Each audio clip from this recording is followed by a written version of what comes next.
Fala galera do GV, tudo bem com vocês? Aqui quem fala é o professor Gustavo em mais uma aula de História. Bom galera, o assunto da aula de hoje é República da Espada. A República da Espada é mais um período dentro da história do Brasil. Um período curto, porém muito importante, certo? E aonde está localizado, esse período dentro da história do Brasil? Bom, ao final do Segundo Reinado, nós temos justamente um grupo específico tomando ali as rédeas do controle da proclamação da República. Nós estamos falando de militares do alto escalão do Exército, liderados pelo Marechal Deodoro da Fonseca, no dia 15 de novembro de 1889. O Marechal Deodoro da Fonseca, ele expulsa o Dom Pedro II, juntamente com a sua família, família real, para fora do Brasil, e após eles expulsarem a família real, eles vão estar estabelecendo a República no Brasil. Porém, num primeiro momento, o Marechal Deodoro da Fonseca ainda não tinha um plano estabelecido em termos de Constituição, em termos de como funcionaria essa república. Então, durante ali aquele primeiro momento, vai ser estabelecido o governo provisório, certo? O governo provisório é a primeira parte da República da Espada. Mas por que República da Espada? Porque os primeiros presidentes desse período republicano, estabelecido pelos militares ao depor o Dom Pedro II, esse período da República da Espada está relacionado ao fato de que esses presidentes eram militares. E o símbolo o símbolo dos militares, um dos maiores símbolos dos militares, é a questão da espada, certo? Então, quando nós falamos em história, a República da Espada, nós estamos falando desse período de 1889 até 1895, onde nós temos dois presidentes militares governando. Como vocês já viram, o primeiro deles é justamente o Deodoro da Fonseca, o principal responsável pela queda de Dom Pedro II. E o segundo presidente é o Floriano Peixoto. E está tudo muito bem interligado, certo? Bom, então voltando para essa questão ali do governo provisório estabelecido pelo Deodoro da Fonseca, nós temos ali um governo provisório que vai durar os anos de 1889, 1890 e o início do ano de 1891. O principal propósito desse governo era justamente arrumar a casa até que fosse formulada uma Assembleia Constituinte e, enfim, confeccionada uma Constituição Republicana, certo? Dentro do governo provisório, o Brasil ele vai ser administrado pelo Deodoro da Fonseca através de interventores militares. Como não existia a possibilidade ali de eleger governadores ainda, o próprio Deodoro da Fonseca ele vai colocar interventores em todos os estados, centralizando as questões de governo nas suas mãos. Porém, a ideia do Brasil era justamente fazer com que o Brasil fosse uma república federativa, aos moldes do que era a República Estadunidense. E um dos maiores exemplos de que o Brasil vai ser influenciado pelos Estados Unidos nesse primeiro momento é que, ao tentar fazer a primeira bandeira republicana do Brasil, eles vão confeccionar uma bandeira bastante parecida com a bandeira dos Estados Unidos. Basicamente, ela era também listrada, só que nas cores verde e amarelo, e aquele quadrinho na lateral esquerda superior era cheio de estrelinha, assim como a bandeira dos Estados Unidos. Porém, essa bandeira não vai ter sucesso, ela não vai para frente, e mais à frente nós vamos ter a formulação da nossa bandeira atual, certo? Bom, além disso, dentro ainda do governo provisório, o Deodoro da Fonseca vai chamar ali o seu ministro da Fazenda, Rui Barbosa, para fazer um plano para dar um impulso na industrialização brasileira, já que desde ali do Segundo Reinado, o Brasil ele tinha como principal elemento ali da sua economia a questão do café. A industrialização ali em algum determinado momento no Segundo Reinado, ela chegou a crescer nas grandes cidades, mas ainda era muito pequeno, certo?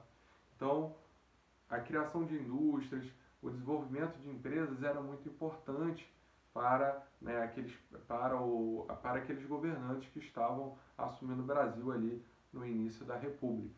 E o Rui Barbosa vai estabelecer justamente um plano para a criação de mais empresas. Esse plano basicamente funcionava de que forma?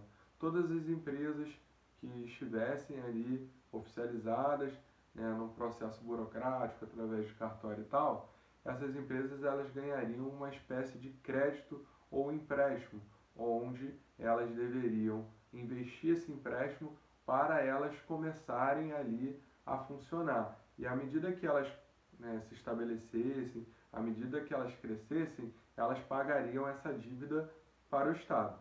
Bom, o Brasil na reta final do segundo reinado não estava muito legal de dinheiro, em termos de dinheiro acumulado por parte, né, do governo federal. Então não existia muito dinheiro. E para você, né, fazer o dinheiro circular, você precisa ali de um equilíbrio com o peso ouro. E o Brasil não tinha justamente porque não tinha caixa naquele momento. Para estabelecer o crédito para essas empresas, né, era necessário ter dinheiro. Qual foi a ideia? Vamos emitir mais moeda. Mas se você emite moeda sem ter o chamado peso ouro, a sua moeda ela tende a desvalorizar, certo? Então, quando nós temos a desvalorização da moeda, provavelmente ela está relacionada ao aumento da inflação, que é algo que a gente escuta muito hoje em dia, né, galera? E esse mesmo erro de emissão de crédito e emissão de moeda em larga escala né, vai ser muito visto em outros governos ao longo da história do Brasil, até recentemente. Né? Esse tipo de erro de emitir crédito e de emitir mais papel moeda é um erro bastante comum dentro da história republicana. E ele vai ser ali, né, um marco dentro dessa política do Rui Barbosa, onde as pessoas também vão agir de má fé e vão criar empresas fictícias para pegar esse crédito e no final das contas elas não vão pagar a conta com o governo federal. Então, aquele dinheiro já era desvalorizado, ele vai ficar mais desvalorizado ainda e o Estado vai levar calote de muitas pessoas. Essa corrida das pessoas para pegar esse crédito do governo federal, ela vai ser conhecida como encilhamento. E na história nós damos o nome para esse plano econômico do Deodoro da Fonseca, juntamente com o Rui Barbosa, de encilhamento, porque durante aquele período ali, a capital do Rio de Janeiro, ela tinha, né, uma verdadeira febre das pessoas em ver e participar ali das corridas de cavalo. E quando nós falamos de corrida de cavalo, uma das principais características da corrida de cavalo é justamente você encilhar o cavalo para que ele corra o mais rápido possível em linha reta. E era justamente o que muitas dessas pessoas estavam fazendo para conseguir alcançar esse crédito, né, dado pelo governo com mais velocidade, certo? Então, esse governo provisório ele vai ter esse problema que já vai gerar ali uma questão complicada com a inflação, né? O Estado ele vai ficar com pouco dinheiro, certo? E mais à frente, essa medida errada, ela vai deixar bastante claro que ela foi determinante também para que a elite do café não tivesse, né, um adversário, né, em termos, né, de outros setores da economia disputando ali o protagonismo, certo? Então, o governo provisório ele acaba em 1891 com esse saldo extremamente negativo, se a gente parar para analisar essa questão do encilhamento, e após, né, ali, o início do ano de 1891, nós temos a primeira Constituição Republicana sendo estabelecida. Essa Constituição Republicana ela vai ser criada por pessoas que estavam de alguma forma ligadas aos setores ali de classe média alta ou o pessoal da elite mesmo, certo? e essa galera não vai pensar no povão, porque o povão não participou desse processo, né? A galera, tinha muitas pessoas do interior do Brasil que não sabiam que o Brasil tinha deixado de ser uma monarquia para se tornar uma república. E quando acontece a formulação dessa Constituição de 1891, a vida dessas pessoas, ela não vai mudar tanto assim, certo? Por quê? Beleza, o voto, ele vai deixar de ser censitário, como era, né, na Constituição de 1824, outorgada por Dom Pedro I. Porém, essa galera que compõe a Assembleia era uma galera ligada justamente ao quê? Ao interesse das elites, ao interesse ali do café principalmente, certo? E essas pessoas, elas vão fazer o quê? Elas vão estabelecer o voto, né, bastante restrito. Por quê? Era um voto para homens acima de 21 anos que soubessem ler e escrever, certo? E que não fossem militares de baixa patente. Bom, no final, né, do segundo reinado, nós temos uma certa complicação, porque boa parte da população brasileira ela era negra, certo? E a população negra ela não teve uma inserção na sociedade, certo? Então, assim, uma inserção em termos de educação, em termos de trabalho, coisas que são essenciais para que a vida das pessoas ande, certo? Então, boa parte da população negra não tinha acesso à educação e boa parte dessa população não sabia ler e escrever e, consequentemente, não votavam. E, além dessa população negra, né, os outros tantos pobres que existiam no Brasil também não sabiam ler e escrever, porque não existiam muitas escolas no Brasil. Então, boa parte do percentual dos brasileiros naquele momento não participavam das eleições, né? E as mulheres também estão inclusas nesse pacote. Se os homens ainda tinham a possibilidade de votar se eles fossem, né, alfabetizados, as mulheres nem isso tinham, já que, né, ficou estabelecido ali na Constituição que só homens poderiam votar. Então era uma parcela mínima da sociedade brasileira que podia votar, certo? Bom, além disso, a Constituição de 1891 ela vai criar, né, a questão do voto aberto. O voto aberto ele vai ser muito complicado nos anos sequentes. Por quê? Um voto aberto ele pode ser fiscalizado por alguém que tem interesse em manipular as eleições. Guardem isso. Bom, e além disso, a Constituição de 1891, aí sim, tem um ponto positivo.